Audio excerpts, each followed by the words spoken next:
Гэрэлтэй амьдралтай нь хуучин шигээ сайхан байхаа болсон бол зарим нэг өөрчлөлтийг зайлшгүй хийх хэрэгтэй болсон хэрэг. Өнгөрсөн жилүүдэд аз жаргалтай амьдралаа эхлүүлсэн хос зүгээр л зугаатай цаг гаргахаа мартсан учраас бие биенээсээ уудан сэтгэл хангалуун байхаа болсон байна.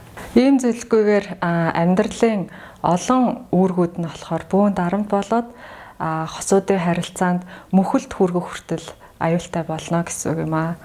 Тэгээд харилцаа нүүн цэнэ алдаж эхэлдэг. Тийм учраас амьдралдаа дараах 4 амт оруулагчийг оруулаарай. Эхнийх нь хүүхдээ гэртээ орхиод хантайгаа болцох цаг гарга.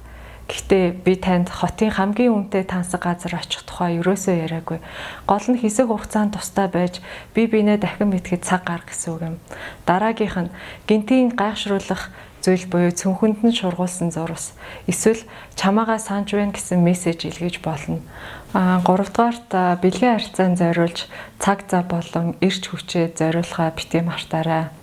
Хит их завгүй байдлын дунд хосууд маань маш их ядардаг бөгөөд энэ нь тэдний дотн байх тэр дур хүслийг олол бөхөөж идэг. Тэгэхээр энэ нь хайр халамжаар дүүрэн гэр бүлч гэсэн тохиолдох бүрэн боломжтой. Эцэст нь хосууд маань бас бие биенээ үргэлж хүндэлж явах ёстой гэдгээ санаарай. Өдөр болгон бие биенээ хүндлэх цагийг гаргацгаая.